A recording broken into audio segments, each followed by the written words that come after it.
ಎಲ್ರಿಗೂ ನಮಸ್ಕಾರ. Welcome to Mani's kitchen. ಇವತ್ತೊಂದು ಸೊಗಸಾದ, ಸ್ವಾದಿಷ್ಟವಾದ, ಆರೋಗ್ಯಕರವಾದ ಶಾವಿಗೆ ಬಿರಿಯಾನಿ ಮಾಡೋಣ. ಬನ್ನಿ, ಇದನ್ನು ಹೇಗೆ ಮಾಡೋದು ಅನ್ನೋದನ್ನು ಸ್ಟೆಪ್ ಬೈ ಸ್ಟೆಪ್ಪಾಗಿ ಹೇಳ್ಕೊಡ್ತೀನಿ. ಮೊದಲಿಗೆ ನಾನಿಲ್ಲಿ ಶಾವಿಗೆನ ರೋಸ್ಟ್ ಮಾಡ್ಕೊಂಡಿದ್ದೀನಿ. ಇದು ಡ್ರೈ ರೋಸ್ಟ್ ಮಾಡಿರೋದು. ಇದಕ್ಕೆ ನೀರು ಹಾಕಿಬಿಟ್ಟು ನಾವು ಮೃದುವಾಗಿ ಬೇಯಿಸ್ಕೊಳ್ಳೋಣ. ನೋಡಿ, ಇವಾಗ ಅಟ್ ದ ಸೇಮ್ ಟೈಮ್ ನಾವೇನು ಮಾಡೋಣ, ಒಂದು ಮಸಾಲೆ ಮಾಡ್ಕೊಳ್ಳೋಣ. ಮಸಾಲೆಗೆ ತೆಂಗಿನ ತುರಿ, ದಾಲ್ಚಿನ್ನಿ, ಲವಂಗ ದಾಲ್ಚಿನ್ನಿ ಬೇಡ ಅಂದರೆ ನಾವು ಅವಾಯ್ಡ್ ಮಾಡಬಹುದು ಅದನ್ನು. ಆಮೇಲೆ ಶುಂಠಿ, ಸ್ವಲ್ಪ ಬೆಳ್ಳುಳ್ಳಿ,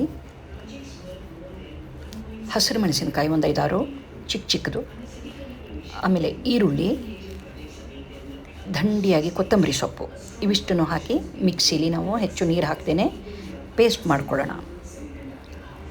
ಈಗ ನಮ್ಮದು ಶಾವಿಗೆ ಹದವಾಗಿ ಬೆಂದಿದೆ. ಇವಾಗ ನಾವು ಒಗ್ಗರಣೆ ಕೊಡೋಣ. ಇದಕ್ಕೆ ಒಂದು ಸೊಗಸಾದ ಒಗ್ಗರಣೆಗೆ ಸಾಸಿವೆ, ಜೀರಿಗೆ, ಒಂದು ಕೆಂಪು ಮೆಣಸಿನ್ಕಾಯಿ ಮುರಿದು ಹಾಕೋಣ. ಖಾರ ಹಾಕಾಗಿದೆ. ಹೆಚ್ಚಿಗೆ ಖಾರ ಬೇಕು ಅಂದರೆ ನಾವು ಜಾಸ್ತಿ ಹಾಕ್ಕೋಬೋದು. ಸಣ್ಣಕ್ಕೆ ಚೂರು ಮಾಡಿರುವಂಥ ಆಲೂಗೆಡ್ಡೆ ಸ್ವಲ್ಪ ಬ್ರೌನ್ ಆಗಲಿ. ನಂತರ ನಾವು ಈರುಳ್ಳಿ ಹಾಕ್ಕೊಳ್ಳೋಣ. ಈರುಳ್ಳಿ ಗ್ಲಾಸಿ ಆಗೋ ತನಕ ಹುರಿದುಬಿಟ್ಟು ನಂತರ ಇದಕ್ಕೆ ಟೊಮೆಟೊ ಹಾಕೋಣ. ಟೊಮೆಟೊ ಸ್ವಲ್ಪ ಹುರಿಲಿ.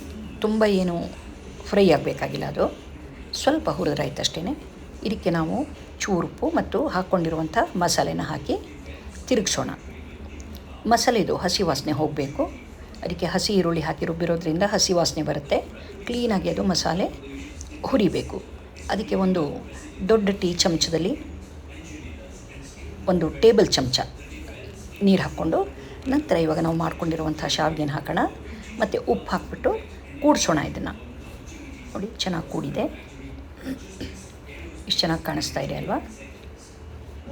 ಭಾಳ ಚೆನ್ನಾಗಿ ಕಾಣಿಸ್ತಾ ಇದೆ. ಘಮ ಅಂತಿದೆ. ಚೆನ್ನಾಗಿ ಕೂಡಿಸ್ಬೇಕು ತಳ ಮೇಲೂ. ಇದು ನೋಡೋದಕ್ಕೆ ಮುದ್ದೆ ಆದ ಹಾಗೆ ಕಾಣಿಸ್ತಿದೆ, ಆದರೆ ಇದು ಪೂರ್ತಿ ಆರಿದ ಮೇಲೆ ಬಹಳ ಬಿರುಸಾಗ್ಬಿಡುತ್ತೆ. ಇದಕ್ಕೆ ದಂಡಿಯಾಗಿ ಕೊತ್ತಂಬರಿ ಸೊಪ್ಪು ಹಾಕೋಣ. ಕೊತ್ತಂಬರಿ ಸೊಪ್ಪು ಹಾಕಿ 1-2 ಸಲ ಕೂಡಿಸಿ ನಂತರ ತುಂಬ ಇಂಟ್ರೆಸ್ಟಿಂಗ್ ವಸ್ತು ಅಂತಂದರೆ ಇದರಲ್ಲಿ ರೋಸ್ಟೆಡ್ ಪೀನಟ್ಸ್, ಹುರಿದ ಕಡಲೆಕಾಯಿ ಬೀಜ, ಇದನ್ನು ಸ್ವಲ್ಪ ಹಾಗೆಯೇ ಪುಡಿ ಮಾಡಿರಬೇಕು. ನೋಡಿ ಎಷ್ಟು ಚೆನ್ನಾಗಿ ಕಾಣಿಸ್ತಿದೆ. ನನ್ನ ರೆಸಿಪಿನ ನೋಡಿ ಕಮೆಂಟ್ಸು ಮತ್ತು ಲೈಕು ಕಮೆಂಟ್ಸು ಕೊಡಿ. ನೀವು ಕೂಡ ಮಾಡ್ಕೊಳ್ಳಿ. ಮಾಡ್ಕೊಂಡ್ಮೇಲೆ ಕಾಮೆಂಟ್ಸ್ನಲ್ಲಿ ಹೇಳಿ ಹೇಗೆ ಬಂತು.